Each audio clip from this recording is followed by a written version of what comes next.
lot of people tell me I'm really devastatingly good looking, so. I don't really see it. I'm gonna have to pass. I can get. Montreal murder suspect Luka Magnotta at a reality TV show audition for Out TV. Luka Magnotta implicated in a gruesome slaying of 32-year-old Concordia student Jun Lin, a Chinese national. The victim stabbed to death with an ice pick. His body desecrated sexually. The entire act posted as an online snuff movie. Body parts posted to the offices of political parties, conservative and liberal. A bisexual porn actor, Luka Magnotta, linked romantically with Canada's First Lady of Infamy, Karla Homolka, a sordid suspect to say the least. If Magnotta proves to be guilty, there were signs of dangerous depravity. Relatives referred to him as a ticking time bomb. Magnotta has also been linked to a disturbing YouTube video showing the killing of kittens, animals often a stepping stone to attacks on humans. I'm sure you're all asking the same questions I've been asking. How can anyone possibly do such horrible stuff? And what can we do to recognize warning signs in those around us, if that's even possible? Here to help answer is psychiatrist Dr. Irwin Wolkoff. Dr. Wolkoff, what are your thoughts on this one?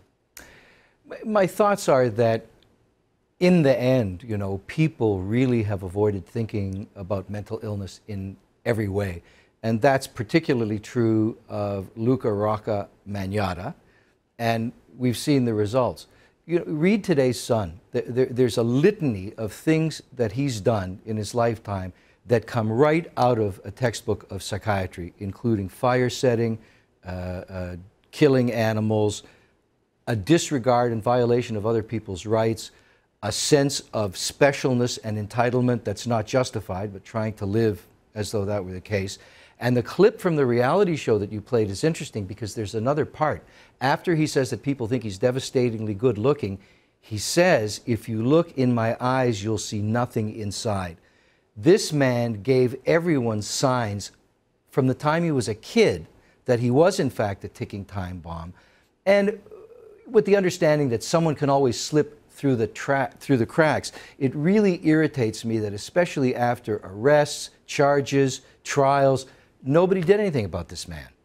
Give me a specific, Dr. Wolkoff, on the eyes and nothing inside. Is that his way of saying he's got no soul, he's got no values, he's got no affinity for, he's got no empathy for humankind? I mean, is that what you're saying? You've got it in a nutshell. People who behave the way Magnotta has been alleged to behave, their fundamental flaw is that they don't have an internal representation of themselves. Now, just to explain that a bit, all of us, whether we know it or not, have a little mini-me in our brain. We know who we are, we know what we do, we know what we don't do. We live by standards and values, and we have consciences that regulate us. We have plans, we have a history. People who technically have narcissistic personality disorders and antisocial personality disorders do not have that picture of themselves. And as a result, they're left endlessly uncomfortable. They can't soothe themselves.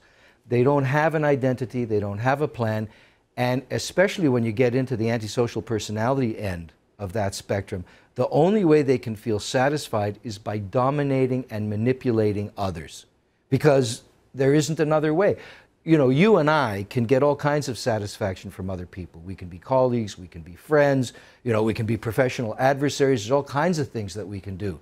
But if you don't have an internalized picture of you, you can't have an internalized picture of anybody else. So you can't imagine their rights, you can't observe their rights, and the only thing to do with someone else is to dominate them, and at the far end of the spectrum, hurt them and kill them. So when he said there's nothing inside, you know, it's kind of poignant. Not that he was going to do anything about it, but he sort of knew. Yeah, in that sense, he was self-aware. He was aware of what he wasn't. He was aware of what he was. Here's the question I think everyone is asking about this from a crime perspective. Are we talking about a person who, in your mind, is absolutely, no question about it, pedal to the metal, serial killer? Well, but it's very likely, you know, if you can sort of see him working his way up from, he was charged with sexual assault in the early 90s and all sorts of other violations of rights. He moved on to taking the lives of animals, and he was ready for a big one, and he got himself a human victim. And if you think of it from the perspective of the person who did this, you know, allegedly Magnotta, but if you think of it from whoever it was that did this, there is no reason not to do it again. And if you want to talk about the satisfaction that comes from dominating others, what could be more satisfying if you don't have a conscience or standards or values than tormenting another human being and destroying their life? And if that isn't enough, indignities to the corpse. That's a guy who would do it again if he had the opportunity. Let me ask you about competitiveness. Do you believe, based on what you've seen and read so far about Magnotta, that he's a competitive person? And from the point of view that's most important to us, competitive in the sense of he's very aware that there are other serial killers out there, other serial killers in history. Is this a guy who wants to out Bernardo, out Dahmer? Is he that competitive? Yeah. I wouldn't call it competition because to me that word means something wholesome and healthy. You know, you compete with other people and then at the end of it you shake hands and you compare notes. This is all about grandiosity. This is all about an unjustified sense of specialness and entitlement.